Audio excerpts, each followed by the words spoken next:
Ashrafi coaching classes के इस YouTube platform पर आपका हार्दिक स्वागत है दोस्तों। आज मैं फिर से आपके लिए लेके आया हूँ मध्यकालीन भारत का इतिहास एमसीक्यू क्वेश्चन, जो कि आपके एग्ज़ाम के लिए वेरी इंपॉर्टेंट रहेंगे। और इसमें हम पढ़ने वाले क्वेश्चन जो कि एग्ज़ाम पॉइंट ऑफ व्यू से वेरी इंपॉर्टेंट है दोस्तों। तो हमारा जो सबसे पहला क्वेश्चन है वो कौन सा है दोस्तों?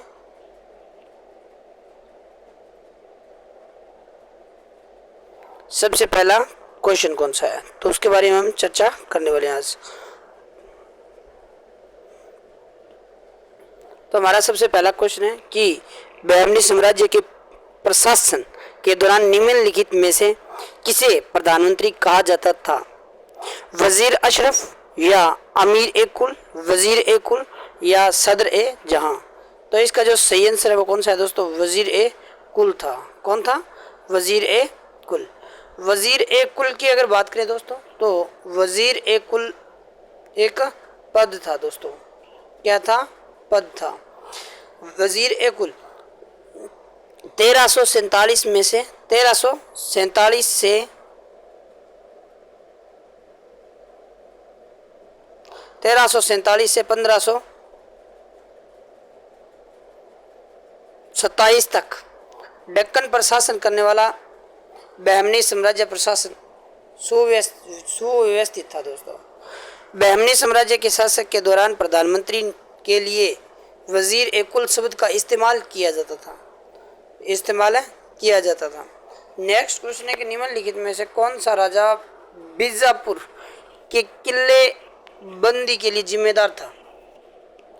तो इस्माइल आदिल खां, मलिक हसन बहरी या यूनुस आदिल खान, बुरहान निज़ाम शाह।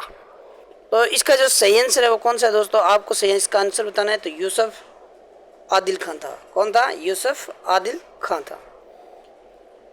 यूसुफ आदिल खान की बात करें दोस्तों, तो इस्माइल आदिल खान यूसुफ आदिल खान के बेटे और उत्तराधिकारी थे, जो 1510 ईस्वी में गद्दी पर बैठे थे दोस्तों। जो 1510 ईस्वी में कहाँ पर बैठे थे? गद्दी पर। इन्होंने हिंदुओं के साथ सम्मान पूर्वक व्यवहार किया था।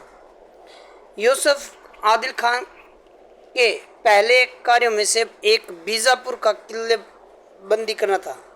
बीजापुर की किला बंदी करना था दोस्तों। नेक्स्ट क्वेश्चन है कि निम्नलिखित में से किस राजा ने गगन महल का विशाल दर्शक हॉल बनाया था? इब्राहिम आदिल शाह द्वितीय, मलिक हसन बहरी या बुरहान निज़ाम शाह, अली आदिल शाह प्रथम। तो इसका जो सही आंसर है वो कौन सा है दोस्तों? बुरहान निज़ाम शाह। बुरहान निज़ाम शाह, सॉरी, इसका सही आंसर कौन सा है दोस्तों? तो इसका जो सही आंसर है वो दोस्तों वो कौन सा है? इब्राहिम आदिल शाह द्वितीय। इब्राहिम आदिल शाह द्वितीय था दोस्तों। इब्राहिम आदिल शाह द्वितीय की अगर बात करें मित्रों, तो इब्राहिम आदिल शाह द्वितीय या इब्राहिम सेकंड ने राजा टोडरमल के राजस्व संगठन की तर्ज पर भूमि राजस्व प्रणाली में सुधार किया।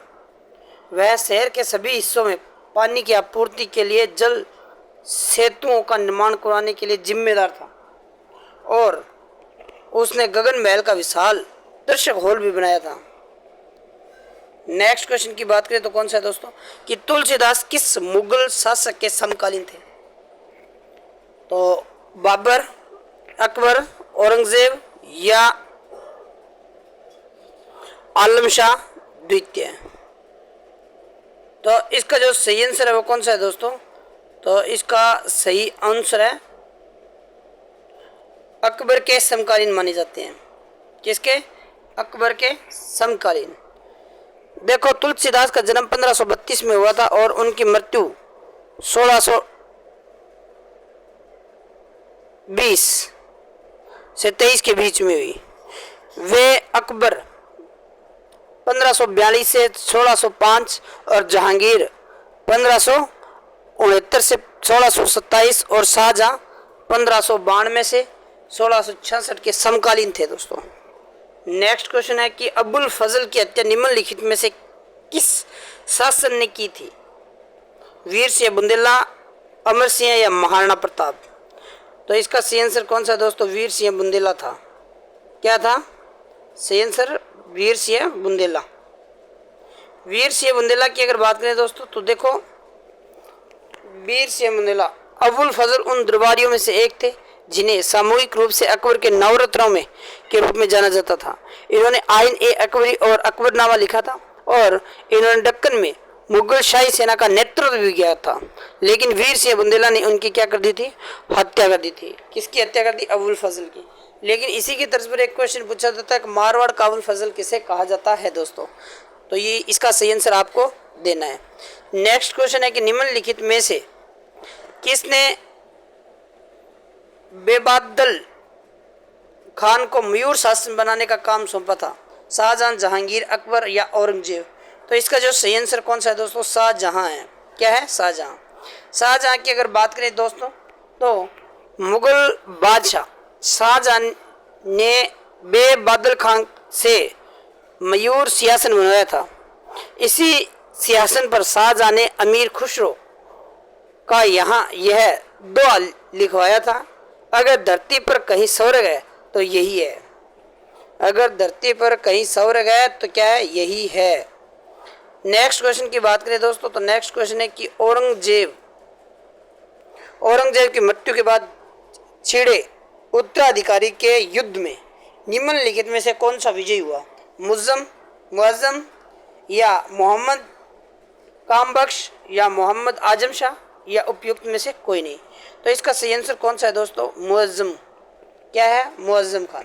मुअज्जम की बात करें तो औरंगजेब की मृत्यु के बाद में उनके 3 जीवित पुत्र मुअज्जम, मोहम्मद कामबख्श और मोहम्मद आजम शाह के बीच उत्तराधिकारी का युद्ध छिड़ गया। अंत में मुअज्जम विजयी हुआ दोस्तों। मुअज्जम क्या हुआ? विजयी हुआ। नेक्स्ट क्वेश्चन है दोस्तों कि संभाजी द्वितीय और शाहू जी के बीच वारणा की संधि निम्नलिखित में से किस वर्ष में हस्ताक्षरित हुई थी? तो 1751, 1734, 1731 या 1724?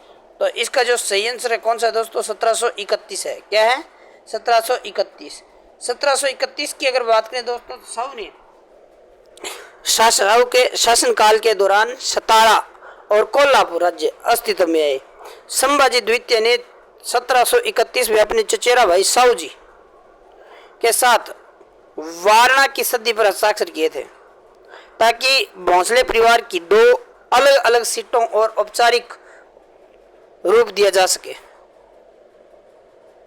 नेक्स्ट क्वेश्चन है दोस्तों कि राजा राम ने रामचंद्र पंत अमात्य के बाद पेशवा का पद निम्नलिखित में से किसे देने की पेशकश की? धन्नाजी जाधव, संताजी घोरपड़े, ताराबाई या मोरोपंत त्र्यंबक पिंगले? तो इसका जो सही आंसर कौन सा है दोस्तों? स्टार सिस्टर यानी ताराबाई। ताराबाई की अगर बात करें दोस्तों तो रामचंद्र पंत अमात्य 1698 ईस्वी तक राजा राम के अधीन पेशवा थे, जिसके बाद राजा राम ने अपनी पत्नी ताराबाई को पेशवा का पद सौंप दिया और रामचंद्र अंत अमात्य ने खुशी खुशी पद छोड़ दिया। उन्हें वरिष्ठ प्रशासन में से एक महत्वपूर्ण पद दिया गया था दोस्तों।